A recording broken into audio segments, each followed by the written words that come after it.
Bom, galera, vamos continuar falando então do hemograma. A gente sabe que aquela questão de hemograma completo é simplesmente uma redundância, né? Porque todo hemograma é completo. Tem a série vermelha, tem a série branca, e agora nós entramos na série branca. Na aula de hoje, é imprescindível que a gente tenha na cabeça a diferença que existe entre leucócitos e linfócitos, tá? Então, esses termos que a gente vai usar na aula de hoje precisam que você saiba dessa diferença entre leucócitos e linfócitos, tá? Então, pensem bem.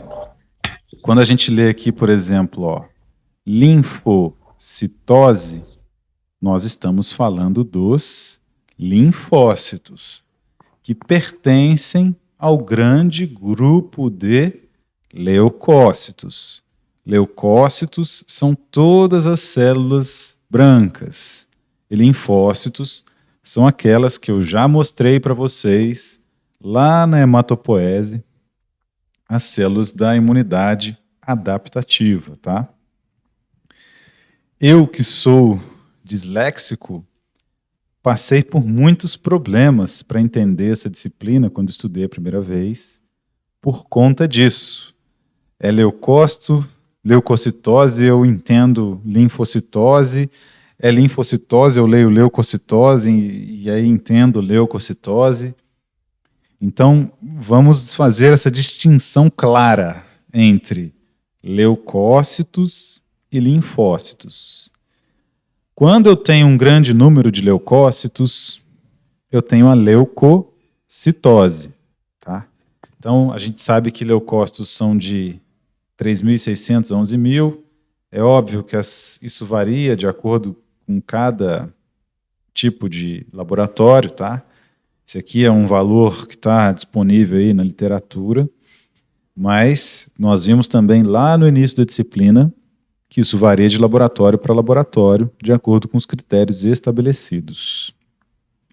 Dentro dos leucócitos, nós somos capazes de contar nos equipamentos neutrófilos, linfócitos, monócitos, basófilos e eosinófilos. Então, todas essas células juntas formam os leucócitos.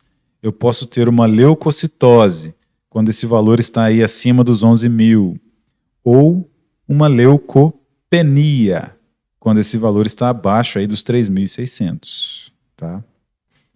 E aí, dentro dos leucócitos, nós temos os linfócitos. Os linfócitos geralmente variam entre 1.000 a 3.800 células por microlitro. Eu tenho uma linfocitose quando esse número é muito maior do que 3.800. E uma linfopenia ou linfocitopenia quando esse valor está abaixo dos 1.000. Muito cuidado novamente com algo que nós vimos também aí anteriormente, que é a relativização do leucograma. Por exemplo, aqui nós vemos uma porcentagem num paciente normal de linfócitos de 20 a 50%. Pode ser que essa porcentagem de 50% se mantenha num paciente que tem uma leucopenia. Digamos que ele tenha 1.000 leucócitos e ele mantenha todas as proporções aqui idênticas, tá? Dentro dos limites dos valores de referência. E isso indica que ele está bem, que ele está normal? Não.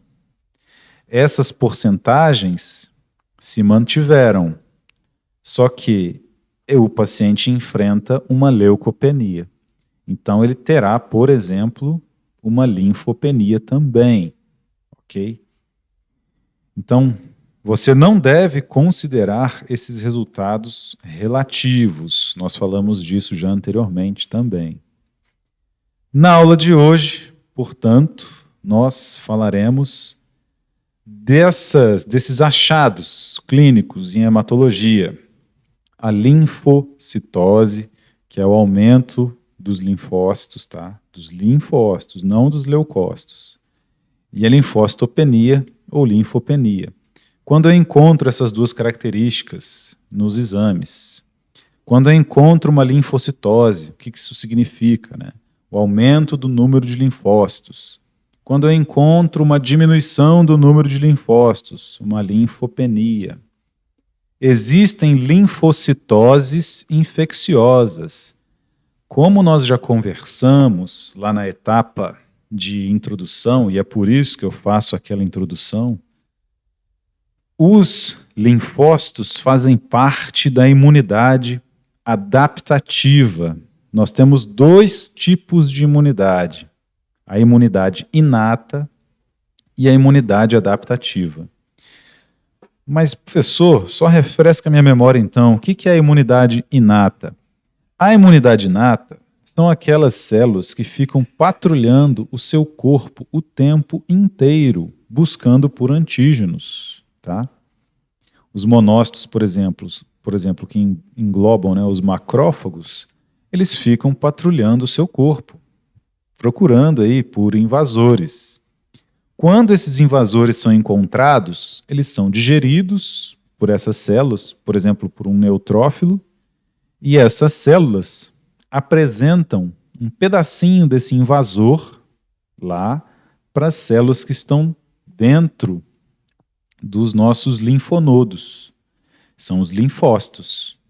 E aí é que os linfócitos imaturos amadurecem, se tornando linfócitos T maduros e linfócitos B maduros, tá? E promovem uma resposta completamente adaptada ao tipo de antígeno que foi apresentado. Então vamos lá, eu vou desenhar para vocês. Está aqui no seu uma artéria sua, você se machucou, entraram algumas bactérias aqui. Ou, por exemplo, essa bactéria entrou porque estava lá no seu intestino e acabou entrando na corrente sanguínea. Os neutrófilos vão fazer a fagocitose dessa bactéria, né? Efeito Pac-Man, certo? E essa bactéria será digerida aqui no interior desse neutrófilo. Então o neutrófilo fica aqui e tal, digere a bactéria. Um pedacinho dessa bactéria vem para a membrana desse neutrófilo. E ele vai migrar para um linfonodo. Vamos fazer aqui um linfonodo, tá?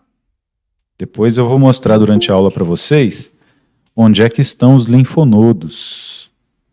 Você já é capaz de perceber onde estão os linfonodos, porque sempre que a gente tem uma dor de garganta, a garganta começa a inflamar, fica uma bolinha aqui embaixo, né? Vocês já sentiram isso?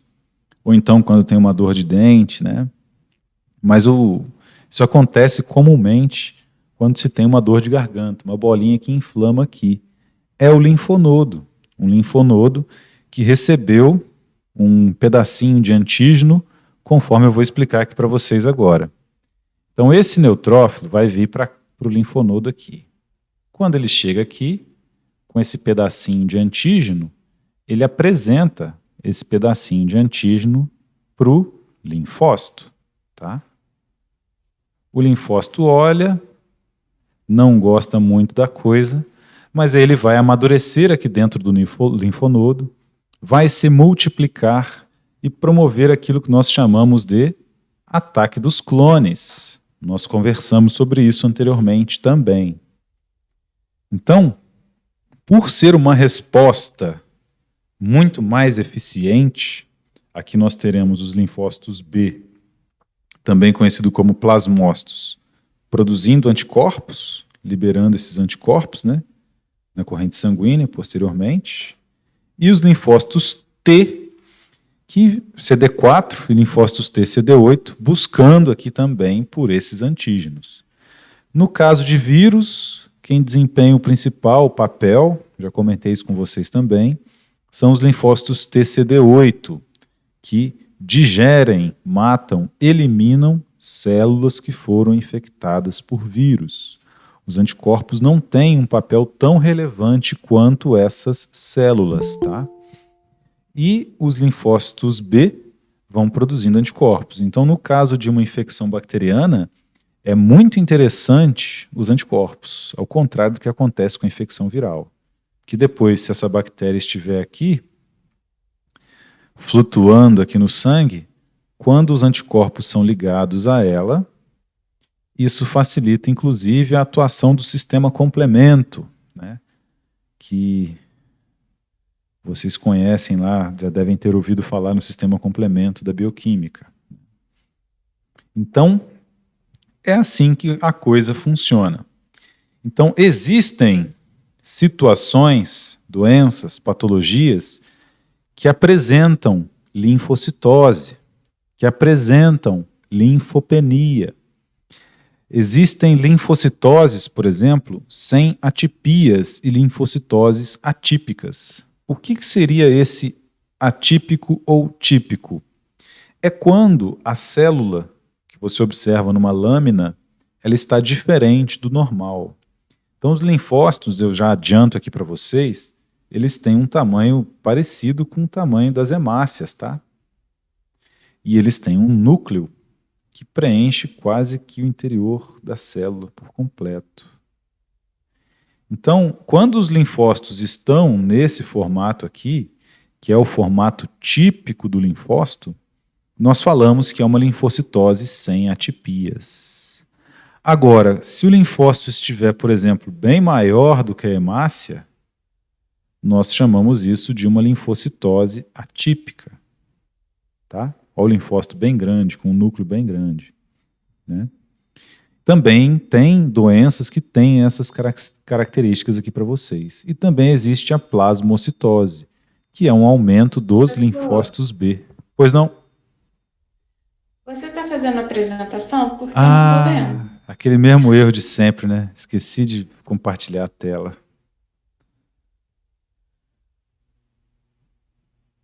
Mas vai ficar gravado. Na gravação vai ter a tela compartilhada aí, porque... Tá ótimo, obrigada. É a minha tela que está gravando. Desculpa, pessoal. Então, é sobre isso que nós trataremos na aula hoje. Poxa, eu fiz uns desenhos tão legais, ó. Que bonito o neutrófilo. A gente assiste a gravada, não se preocupa não. Beleza, então. Vamos lá, meus amigos. Lembre-se sempre desse fator aqui, uma coisa que você tem que manter em mente para a aula de hoje, é os leucócitos, né? 3.600, 11.000. Então, o que é leucocitose? É acima desses 11.000. O que é leucopenia? Abaixo aí dos 3.600. E a linfocitose e a linfopenia, acima de 3.800 e abaixo de 1.000, respectivamente. Os linfócitos vivem longamente. Então, nós estamos falando do tronco linfóide. Não estamos falando de neutrófilos, basófilos, monócitos, que são as células que compõem a imunidade inata. Nós estamos falando das células que são parte da imunidade adaptativa. Nessa imunidade adaptativa, inclusive, existe a produção de células de memória. Quem são essas células de memória? Muito provavelmente, todos os antígenos que entraram em contato com o seu sistema imune possuem células, linfócitos, que têm a receita de produção de anticorpos contra esses antígenos, porque essas células vivem por muito tempo. Então, você irá morrer com essas células de memória presentes, disponíveis, capazes de aumentar em magnitude para defender o seu organismo de um invasor. Esse, inclusive, é o mecanismo que permite a utilização das vacinas, se você pensar bem, né? Olha o caso da Coronavac, que tem o vírus inativado, né? Quando esse vírus é inoculado intramuscular, promove-se uma reação inflamatória, esses linfócitos vão todos lá para defender o seu corpo desse vírus, e aí acabam pegando pedacinhos desse vírus, né?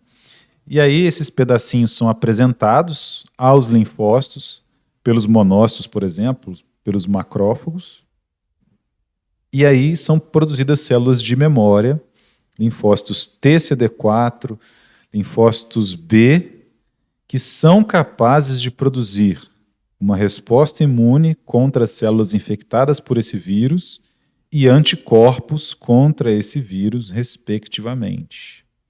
Essas células vivem longamente.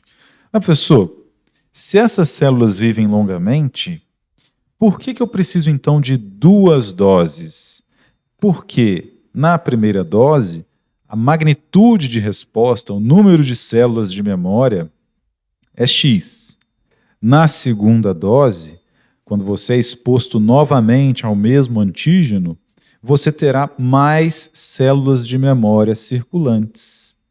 Então, caso você entre em contato com esse antígeno novamente, se você produzisse um ataque dos clones com 1000 clones, depois da segunda dose, o seu ataque dos clones será com 10.000 clones, 1 milhão de clones. Porque isso irá aumentar a magnitude da sua resposta imune. As doses servem para isso. Na primeira dose, seu sistema imune já teve uma exposição, já criou células de memória, mas dependendo da carga viral, ele pode demorar muito para responder a essa infecção. Com uma segunda dose, o número de células de memória aumenta e a capacidade de multiplicar células que combatem as células infectadas, né, por exemplo, os linfócitos TCD8, é muito maior em magnitude. Então, isso dificulta ainda mais as infecções virais, tá? Essas células também circulam na linfa, além do sangue. É por isso que elas vão lá para os linfonodos, tá? Então, os linfonodos reúnem no corpo inteiro quartéis generais em que estão os linfócitos imaturos, prestes a se encontrar com um antígeno que vem ser apresentado a eles por macrófagos, por células apresentadoras de antígenos, para que dali dos linfonodos, que são verdadeiros quartéis generais, essa resposta imune adaptativa surja e ganhe toda a sua circulação sanguínea. Localizam-se, portanto, por prazo variável nos órgãos linfóides, onde são ativados por quem? Pelas APCs, células apresentadoras de antígenos, da sigla em inglês. E aí essas células se multiplicam, promovendo o famoso ataque dos clones. Tá? Então veja aí como é um linfócito e o tamanho desses linfócitos em relação às hemácias. Tá? São um pouquinho maiores apenas.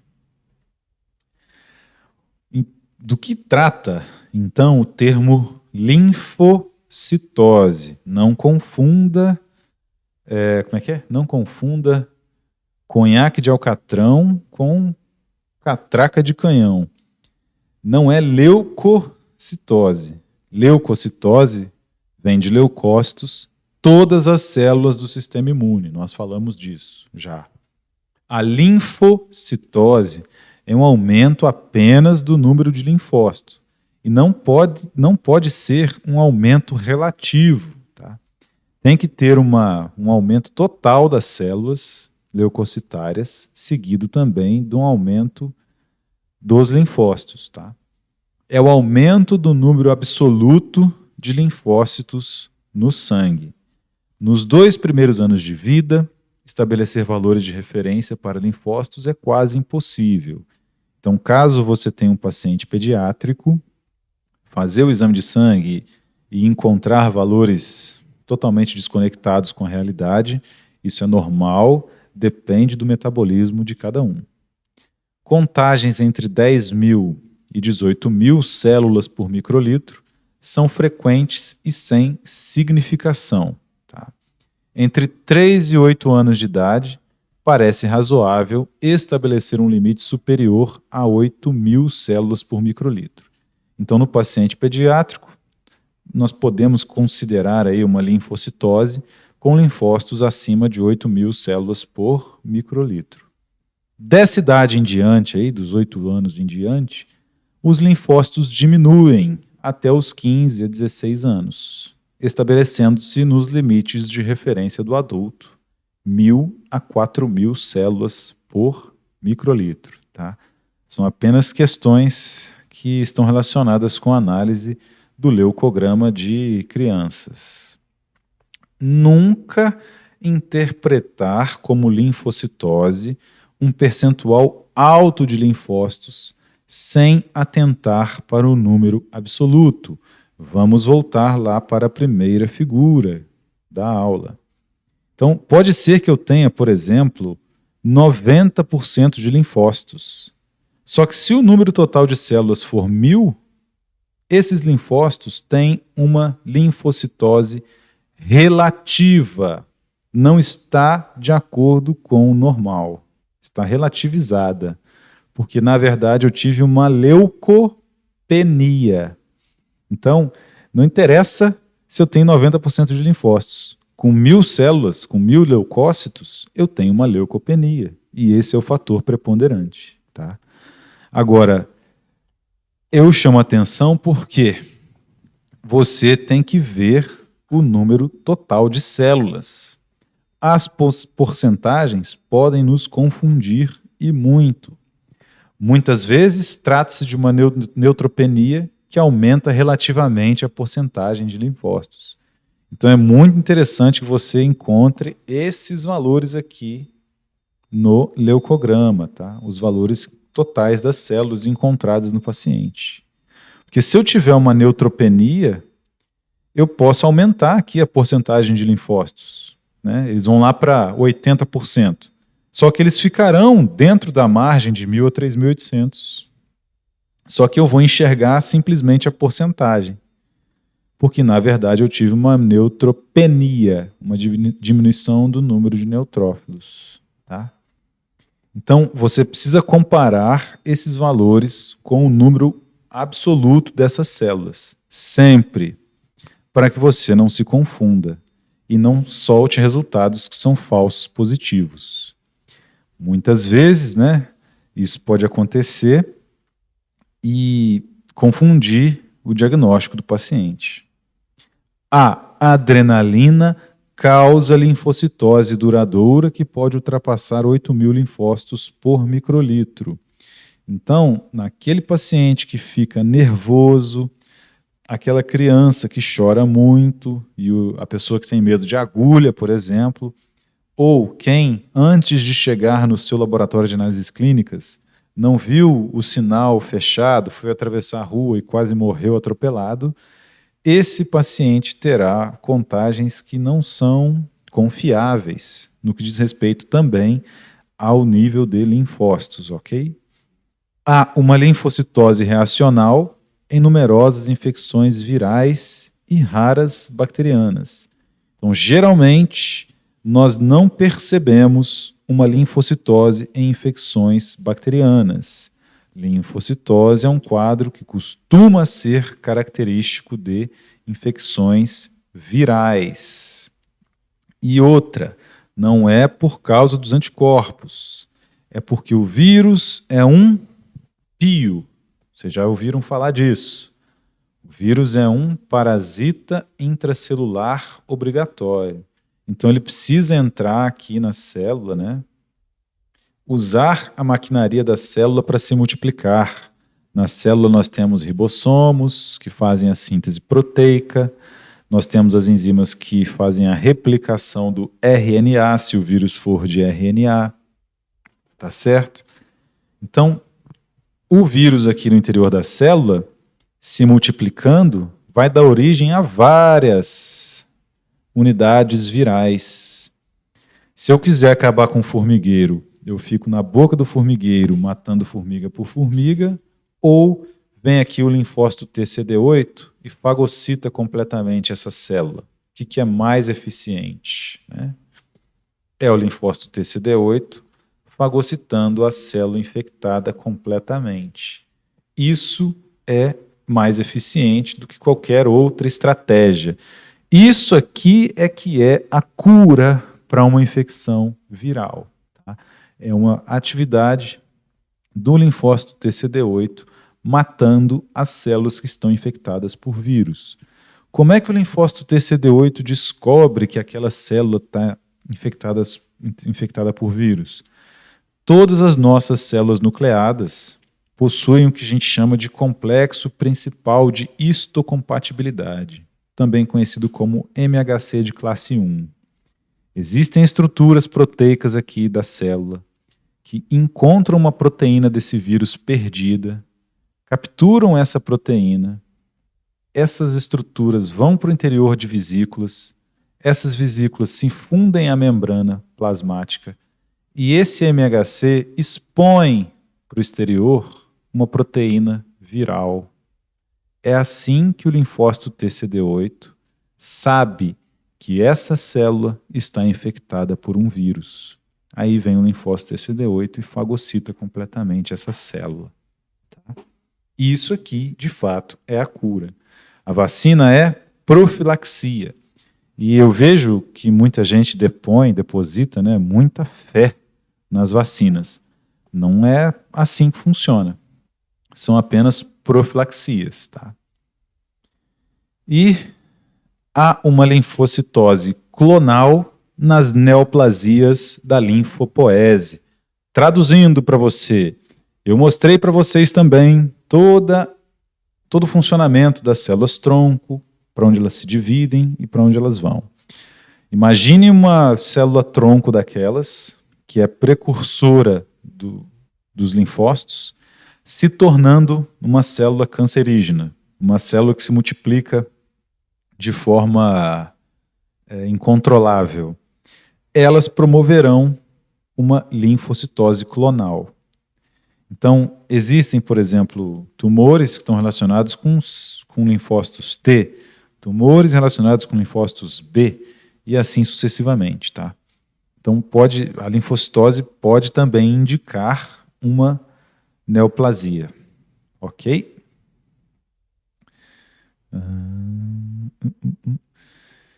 E a linfocitopenia, ou linfopenia, é o contrário da linfocitose. É a diminuição do número de linfócitos, abaixo de 1.000 células por microlitro em adultos. Também pode ser resultado de uma diminuição significativa em relação a um número prévio obtido do paciente.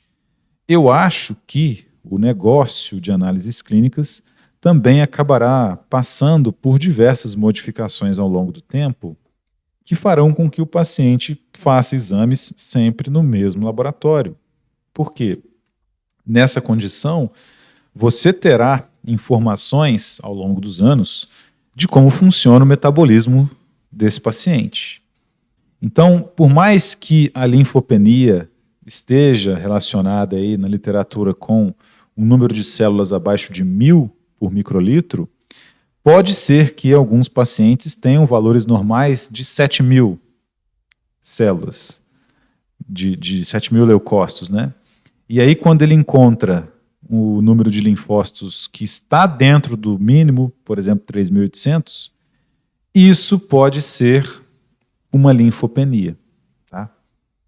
Se a gente verificar a primeira foto nossa aqui novamente, pode ser que ele tem um número de leucócitos próximo aqui do limite superior, normalmente.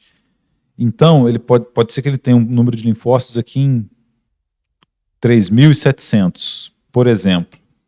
Se ele apresentar 2.000 células, 1.200 células, pode ser que ele já esteja com a linfopenia. Tá?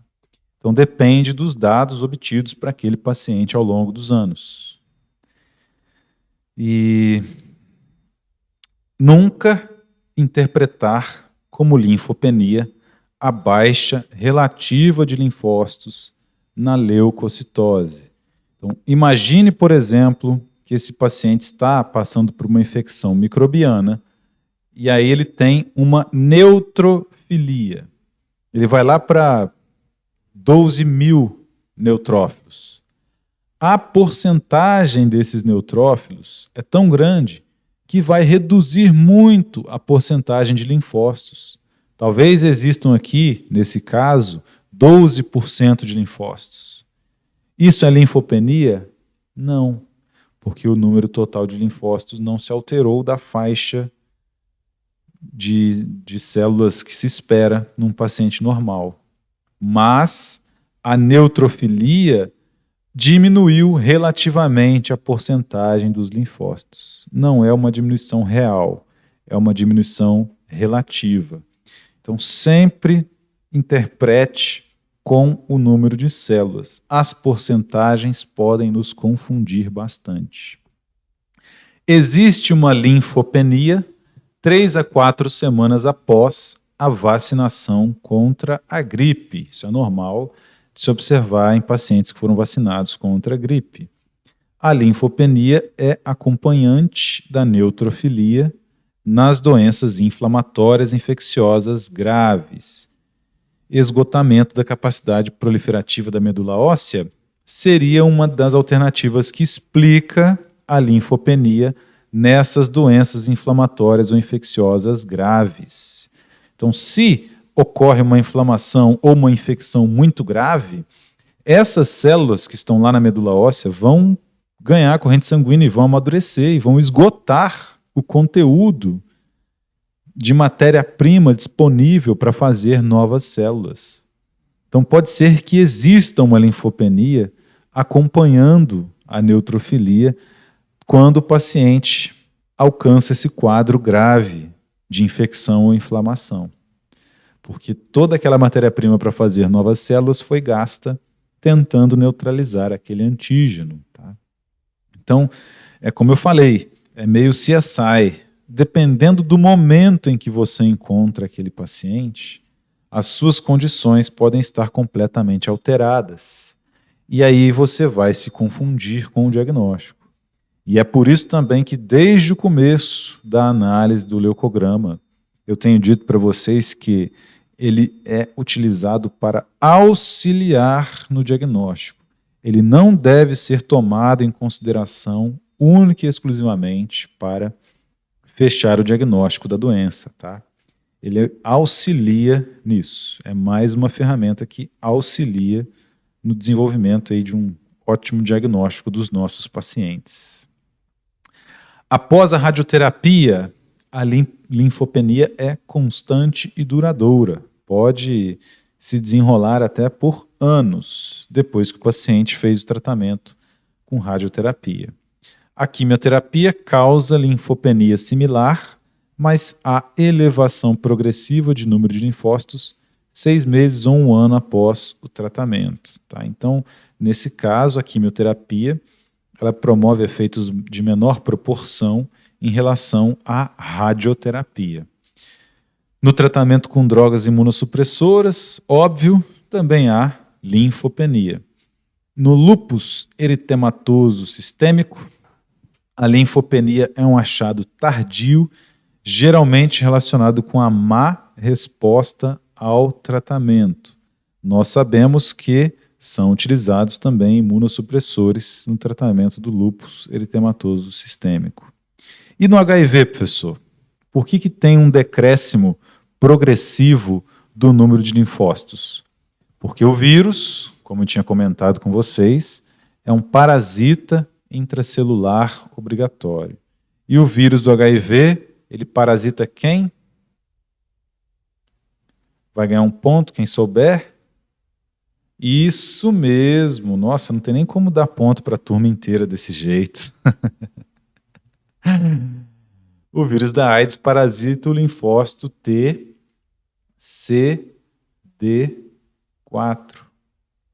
Esse é o problema do HIV.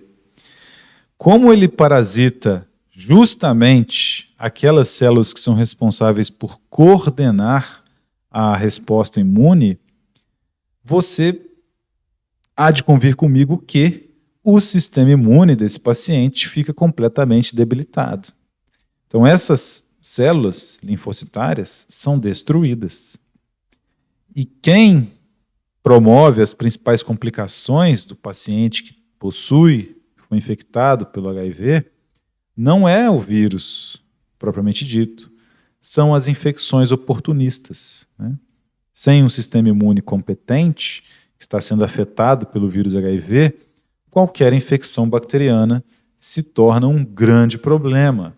Qualquer infecção viral se torna um problema ainda maior, não é verdade?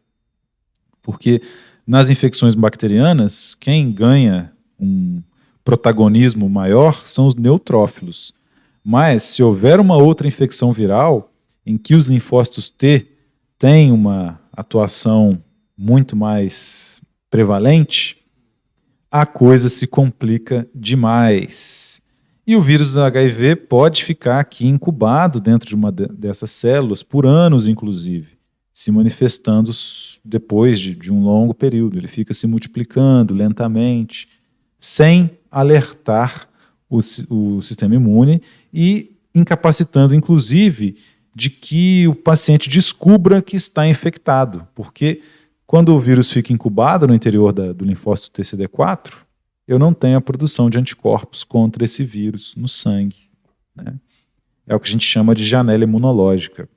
Então esse é o principal problema do HIV, é uma janela imunológica que pode demorar anos para se manifestar, tá? Por isso todas essas campanhas públicas para evitar o contágio desse vírus. Em idosos, a linfopenia é progressiva, notada em comparação a exames anteriores. Lembrem-se também que eu mostrei para vocês um recorte da medula óssea e nisso vocês podiam ver que no idoso, no interior da medula óssea, acumula-se gordura em comparação com uma medula óssea de um jovem ou de um adulto. Eu tenho menor tecido hematopoético aqui presente, porque esse tecido é substituído por gordura nos idosos, tá? Então, a medula óssea, se esse aqui for um corte transversal de um osso, né, que a gente está vendo aqui, por exemplo, um osso assim, um fêmur, bem esquisito, mas vamos dizer que a gente cortou ele aqui no meio e viu.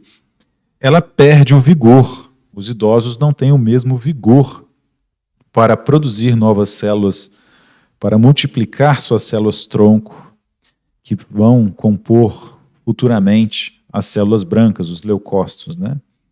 Então existe uma linfopenia progressiva com o avançar da idade, ok? E nas infecções, como é que se comportam as linfocitoses infecciosas? Linfocitoses reacionais em resposta a doenças são comuns na infância. Para diferenciá-las do normal alto de algumas crianças, é necessário conhecer hemogramas prévios. Como disse para vocês, nas crianças é muito difícil definir números, né, padrão. Então, geralmente é necessário consultar leucogramas prévios para verificar o tipo de infecção que enfrenta o nosso paciente, tá? Linfocitoses sem atipias. Então, os linfócitos estão em grande número e os linfócitos se conservam morfologicamente falando, tá? Eles estão no seu formato normal quando são observados nas lâminas ao microscópio. A coqueluche, por exemplo, tem uma contagem de leucócitos entre 12.000 e 25.000, com mais de 85% sendo linfócitos. Então aqui é a hora que eu estou tentando te lembrar para você não confundir. 12.000 e 25.000 são leucócitos, são todas as células brancas. Só que nesses 25.000, se eu tenho 85% de linfócitos, eu chamo isso de linfocitose, tá? E é típica da coqueluche. O hemograma se torna bem útil para o diagnóstico devido à dificuldade de confirmação bacteriológica da doença. A vacinação tornou essa doença muito rara, mas ainda existe. Então é interessante ter essas cartas na manga para poder auxiliar os pacientes. A proporção entre linfócitos T e B tende a se manter no caso da coqueluche. Então esses 85% aí dos 12 mil, 13, 20 mil leucócitos são linfócitos T e B. Tá? E as linfocitoses, continuando, sem atipias, linfocitose infecciosa aguda, causada por enterovírus. O que é um enterovírus? Um vírus enteral, um vírus que provoca infecções intestinais, tá? Com evolução longa, 3 a 8 semanas, mas benigna, às vezes assintomática, com linfócitos sem atipias em contagens tão altas como 40 mil a 80 mil células por microlitro. E isso é muito difícil de se obter, porque quando a criança vai no pediatra, nem exame de sangue é requisitado, infelizmente. Mas o ideal para qualquer paciente que se sente mal é fazer um exame de sangue. E aí, nessa criança que está com diarreia, se encontra uma linfocitose, isso é típico dos enterovírus, né? É por isso que a gente escuta muito na farmácia, o paciente chega e fala que está com virose. Né? Ah, falou que eu estava com a virose. Só que para comprovar que de fato é uma virose, eu tenho que encontrar esse leucograma com linfocitose. Tá? Por quê? Novamente, porque os linfócitos são a nossa forma de defesa contra vírus. E os neutrófilos são as células que se encarregam da defesa contra bactérias. Tá? Costuma ser assim. Então, se essa criança faz um exame de sangue e encontra essa linfocitose, muito provavelmente, junto aos sintomas de diarreia, ela tem um enterovírus. Tá? Linfocitose sem atipias. Então, quando se observa na lâmina esse linfócito, ele não tem alterações morfológicas. Ele se concentra morfologicamente com seu aspecto normal. Linfocitose sem atipias em adultos. Isso já exige confirmação. Ela pode estar associada a erros do equipamento e pode ser até refeita manualmente. Se confirmada a linfocitose sem atipias, tá? O linfócito está morfologicamente normal. Se essa linfocitose for menor que 6 mil células por microlitro e a idade menor que 40 anos, na maioria das vezes é uma virose. Na maioria das vezes. E depois de algumas semanas, quando se repete o hemograma e junto dele o leucograma, né? Dentro do hemograma o leucograma, esses linfócitos se normalizam. Já em pacientes com mais de 40 anos, a linfocitose sem atipias geralmente é leucemia linfocítica crônica. Então, num paciente que tem mais de 40 anos, linfocitose e o linfócito morfologicamente normal, isso indica que essas células estão se multiplicando desordenadamente, sem motivo. Tá? Então, sugere-se esse quadro de leucemia linfocítica crônica. Após os 55 anos, linfocitose tem grande chance de indicar a leucemia linfocítica crônica ou outra síndrome linfoproliferativa clonal. Escrevi errado ali, me perdoe. Tá? Então, linfocitose acima dessa idade dos 40 anos e o linfócito completamente íntegro e morfologicamente normal, liga um sinal de alerta. Pode ser que seja uma infecção, pode, e esses linfócitos voltam ao normal dentro de algumas semanas. E existem também as linfocitoses em que a estrutura morfológica do linfócito, quando observado na lâmina, está completamente alterada, está atípica. Tá? E Esses linfócitos atípicos são características de algumas doenças, tá? Mononucleose infecciosa aí pelo vírus Epstein-Barr, citomegalovirose, toxoplasmose aguda, hepatite A, rubéola, viroses eruptivas, infecção por HIV ao contágio e a famosa dengue hemorrágica por volta do 5º dia. Então, você pode encontrar em todas essas doenças, mesmo que não encontre especificamente uma linfocitose, o número de linfócitos não esteja alterado, a morfologia desses linfócitos foi alterada. Antigamente se dava esse nome de virócitos a esses linfócitos atípicos. Tá? Eu vou mostrar a foto deles para vocês, calma. Mas esse nome não é muito interessante atualmente, tá? Só que nos livros a gente ainda encontra. Então, coloquei para vocês. Virócitos são linfócitos atípicos, mas nem sempre eles estão relacionados com infecções virais. E nessas doenças nós também temos muitos plasmócitos, ok? Que são as células, os linfócitos que produzem os anticorpos.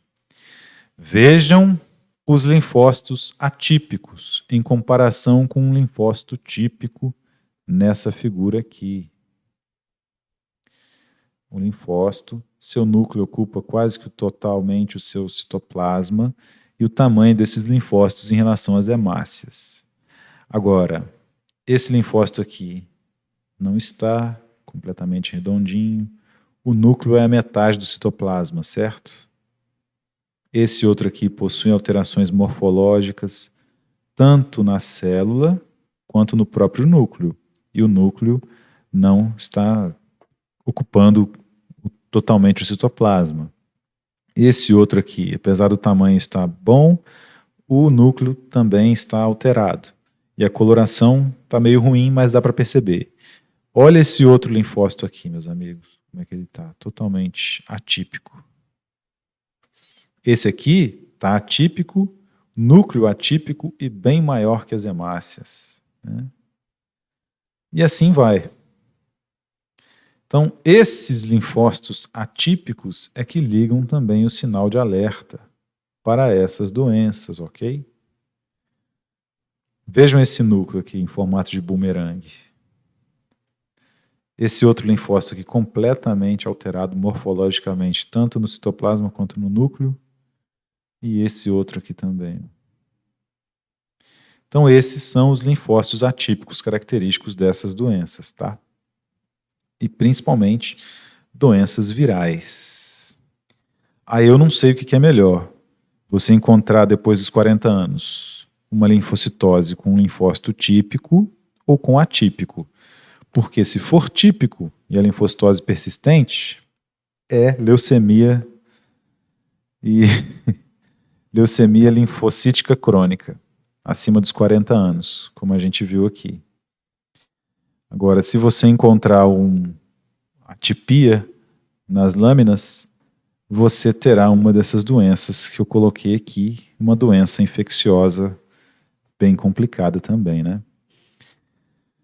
Aqui dentro das linfocitoses atípicas, coloquei o caso da mononucleose infecciosa nas infecções pelo vírus Epstein-Barr, EBV, que é um tipo de herpes vírus, que é muito comum no carnaval, né?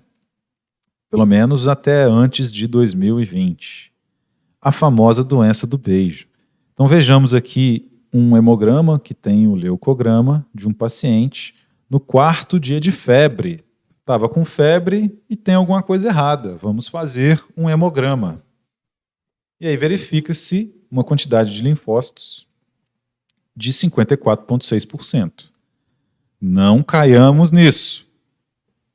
Temos que ver o total de células. Primeiro a gente vê aqui os leucócitos. 3.600. Opa, está normal.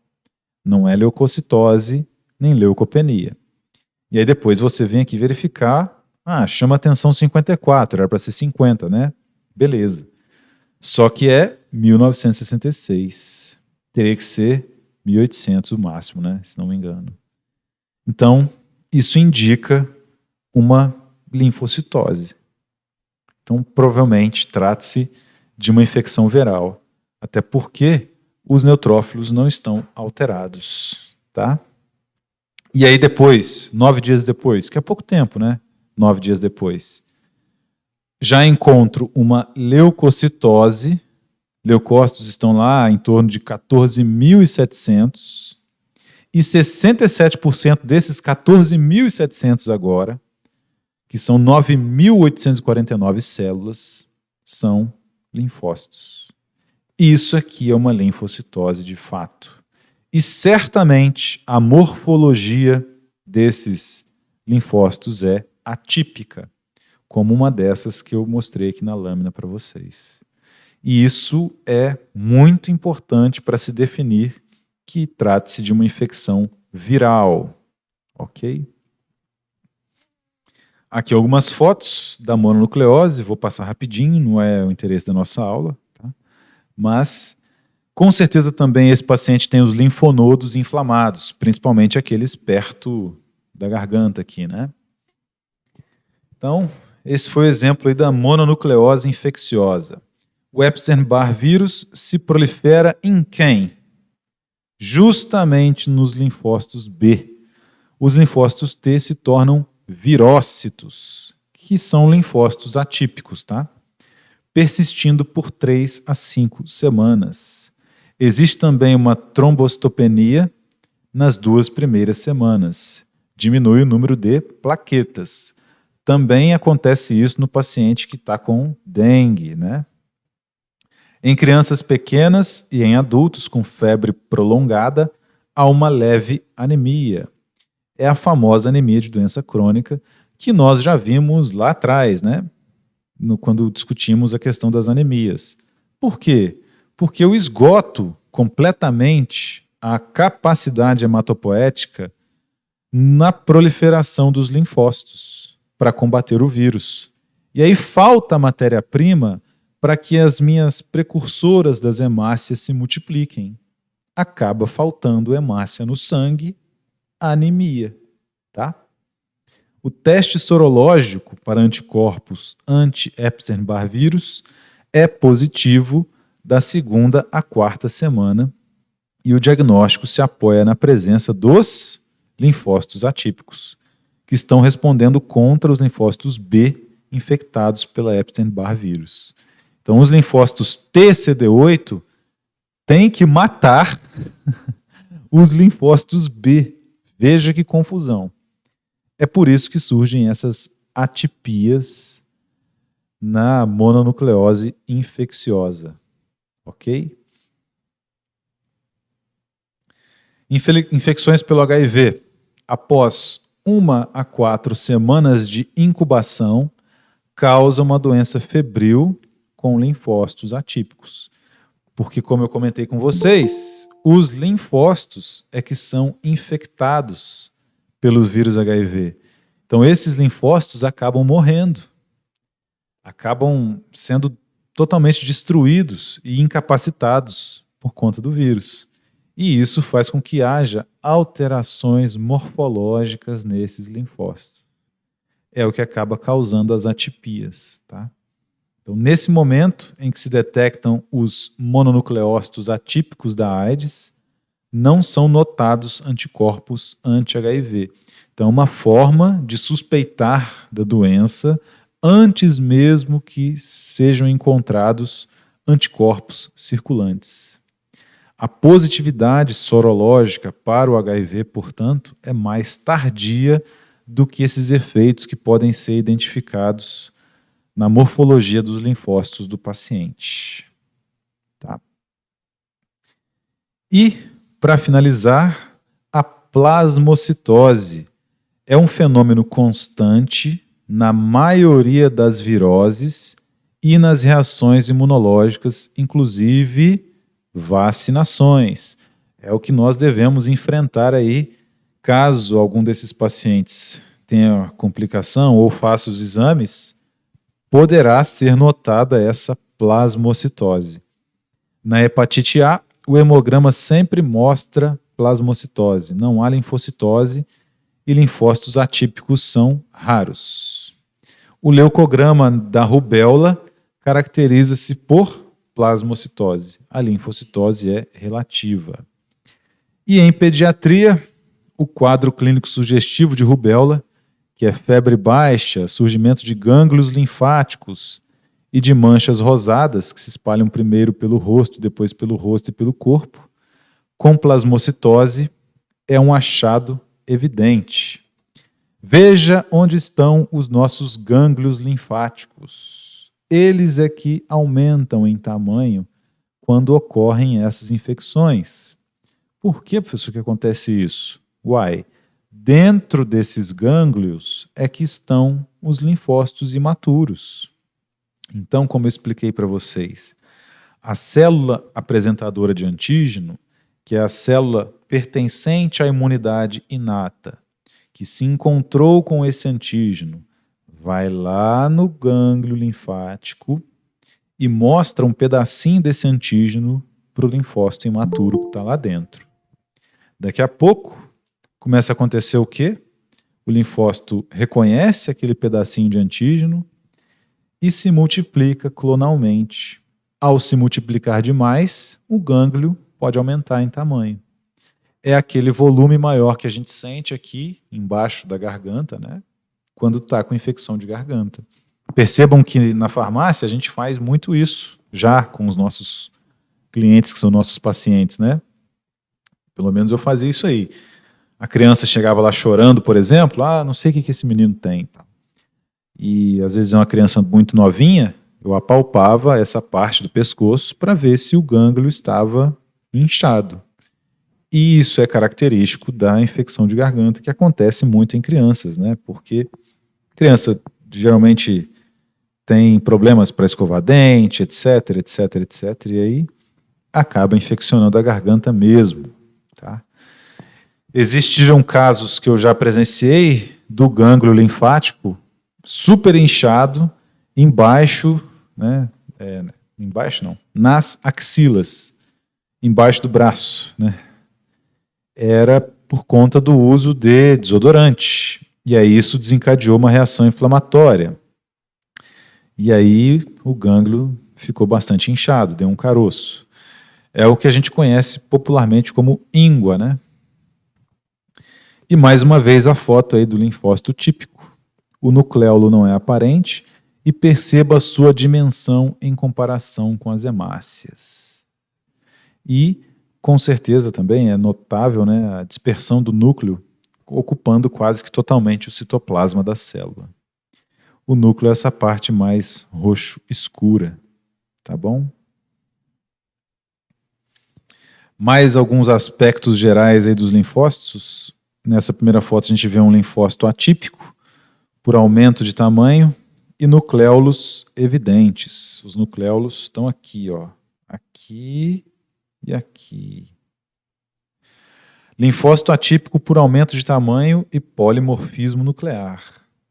E também os linfoblastos, que ficam mais corados, tá? Por conterem mais RNA. Então, esses são algumas atipias que são características de infecções virais, principalmente. É por isso que esses linfócitos atípicos eram chamados de virócitos. Então, o que eu preciso que você entenda da aula de hoje? Infecções virais causam linfocitose. Geralmente, na maioria das vezes, tá? E as infecções bacterianas causam a neutrofilia. Tem que tomar cuidado com as porcentagens. Não dá para verificar só pela porcentagem. Tem que ver o número total de células, ok? Essas porcentagens podem se alterar em um paciente que está com leucopenia, por exemplo. Leucopenia vem de leucócitos, é o total de células brancas presente ali na análise do leucograma. Ok?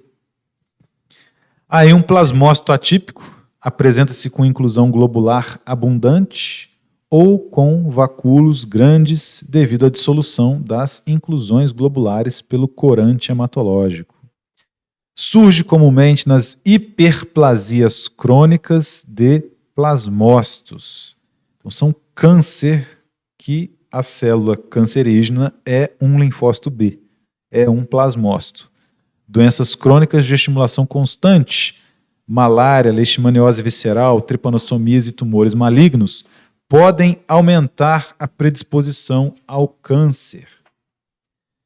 A gente tem que entender também, da aula de hoje, uma questão que a gente leva para todas as áreas, né, que engloba aí a farmácia.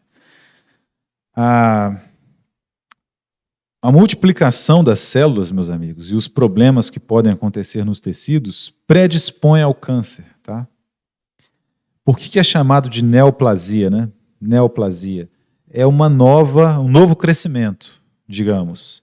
E nessas doenças crônicas aí, malária, leishmaniose visceral, tripanossomíase, as células do sistema imune constantemente estão se multiplicando para dar conta das células infectadas ou dos agentes infecciosos aí. A Leishmania brasiliensis, Trypanosoma cruzi, etc. Como essas células têm que se multiplicar além do normal, a chance de alguma mutação no DNA que provoque o câncer também é maior. É por isso que essas doenças crônicas trazem um aumento da probabilidade de desenvolver o câncer aí dos plasmócitos. É por isso que nós devemos ter saneamento básico em todas as casas. Porque quanto mais uma criança adoece devido a uma infecção intestinal, ao enterovírus, como nós vimos na aula de hoje, maior a chance de que ela apresente esses problemas no futuro. É como se você sobrecarregasse algo que está ali simplesmente para assegurar que você não adoeça. Nós temos o sistema imune, ele não serve para proteger só contra vírus e bactéria. A gente sabe que ele limpa o nosso corpo e mata todas as nossas células que estão prestes aí a encontrar a morte celular programada. Então, quanto menos você usa o sistema imune para combater bactérias, para combater vírus, para combater células infectadas por vírus, melhor. Menor a chance de desenvolver essas complicações futuras relacionadas ao câncer dessas células, as leucemias, tá? Então esse é o motivo de se preservar a saúde, de se fazer a profilaxia dessas doenças, de tomar vacina contra essas doenças, por exemplo. Porque quanto mais a gente fica doente, pior, tá, para o organismo. Dúvidas, sugestões, comentários? Vamos dar uma olhada na prova hoje?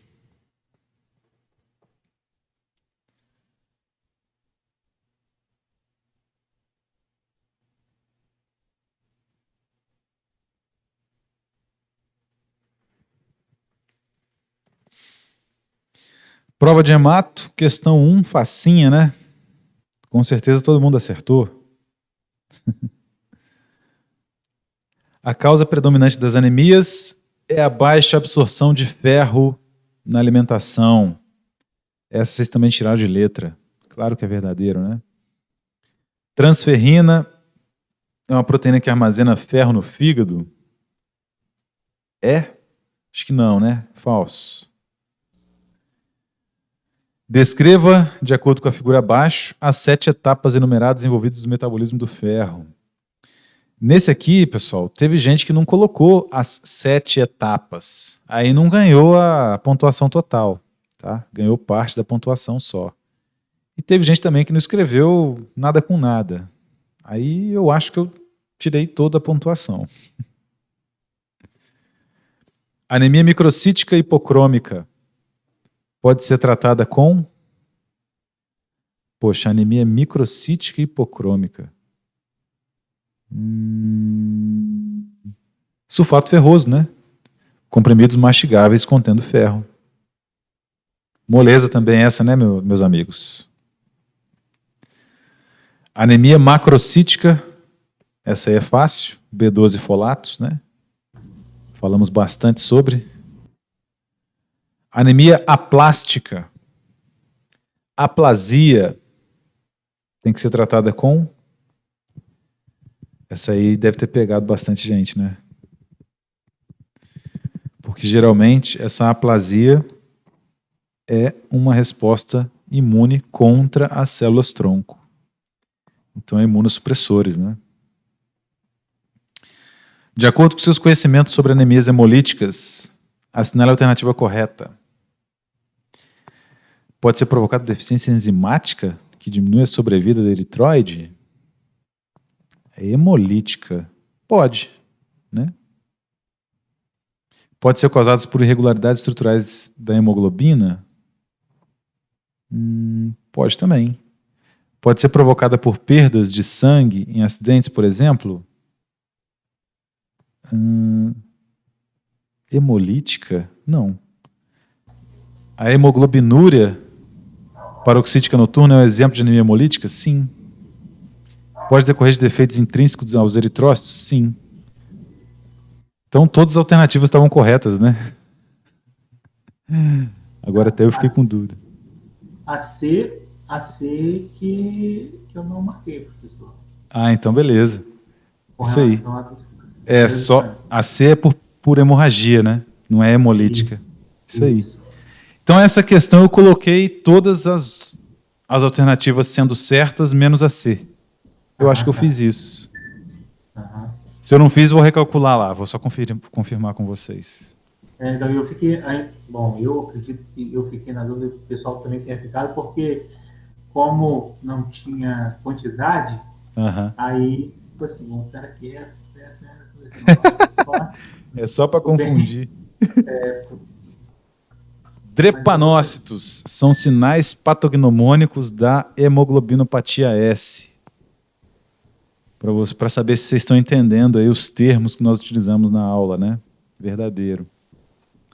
Há uma possibilidade de cura da anemia falciforme se o paciente tiver sucesso em um transplante de medula óssea? Sim, é a única alternativa, né, de cura para anemia falciforme. Entre as anemias normocíticas normocrômicas, encontramos as seguintes características, exceto normocítica normocrômica. Então está tudo certo com a hemácia. A hemácia tem a quantidade de ferro adequada e tem o seu tamanho adequado. Hemólise, né? Porque aí ela não é normocítica e normocrômica. Perda sanguínea. Autoimunidade. Deficiência de ferro. Porque na deficiência de ferro, ela fica microcítica e hipocrômica. Então, na lesão mecânica, você também tem a perda e a hemácia está normal, e na hemólise a hemácia está normal, só que não tão normal. Pode não estar tão normal, né? Dependendo da hemólise. Mas aí é deficiência de ferro porque ela fica microcítica e hipocrômica. E entre as anemias microcíticas e hipocrômicas, encontramos as seguintes características, exceto danos hepáticos, proteinúria, deficiência de ferro, alterações na síntese da hemoglobina. Entre as anemias microcíticas e hipocrômicas, encontramos as seguintes características.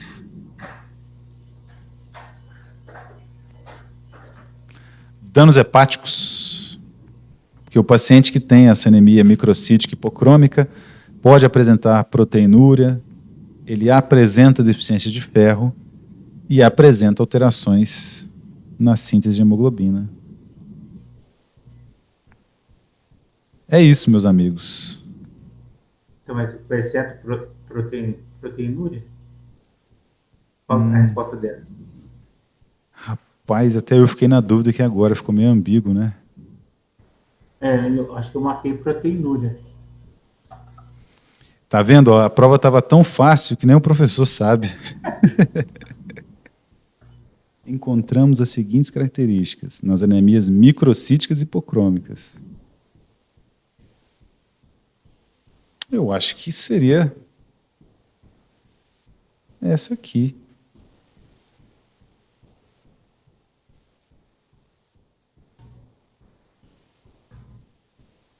Uai. Agora eu tenho que ver qual resposta certa que eu coloquei ali, cara. Acho que foi proteinúria, professor. Proteinúria é a resposta certa? Agora, por que tem danos hepáticos na anemia microcítica O fígado não hipocrônica? armazena o ferro? Muito bem. Já tinha me esquecido disso. Isso aí. Se eu tiver danos hepáticos, eu não tenho armazenamento de ferro com a ferritina. Transferritina, isso. Muito bem. Não tinha pensado por esse lado. Então é proteinúria. Boa. Por isso, tá vendo? Ó, que maravilha. Os alunos são muito inteligentes, ó, ajudando o professor a fazer a prova.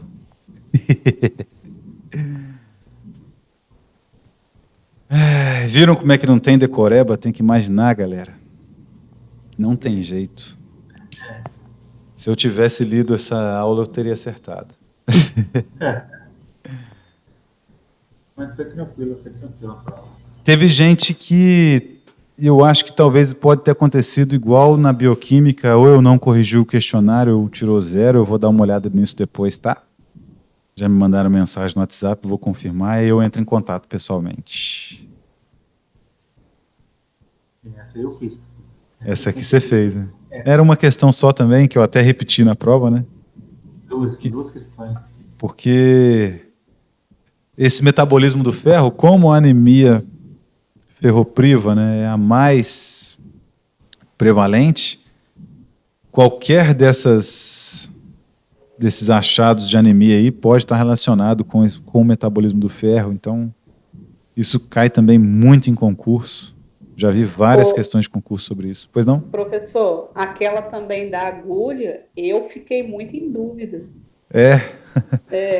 Mas da bailarina lá, né? Tinha foto na aula com os nomes. Mas parece que teve uma parecida com a que eu achava que era certa. Eu fiquei muito na dúvida. Aquilo ali foi para confundir mesmo, mas tinha a foto lá, é onde o bisel fica com um posicionamento ótimo para receber a entrada de sangue da veia, né? E aí coloquei uns nomes lá para confundir vocês. Mas prova é isso aí, meus amigos. Mas eu acho que vocês foram bem, sim. Teve notas baixas, graças a Deus, cara. Tô conseguindo passar o conteúdo aí para vocês. Tá bom. Ficamos assim por hoje então, meus amigos? Boa noite, professor. Boa noite para vocês aí, bons estudos. E desculpa, pessoal, que eu não compartilhei a tela, mas já eu coloco o vídeo lá para vocês verem essa parte inicial aí que ficou faltando. Tá, joia. Tá, joia. Obrigada. Falou. Boa noite. Boa noite.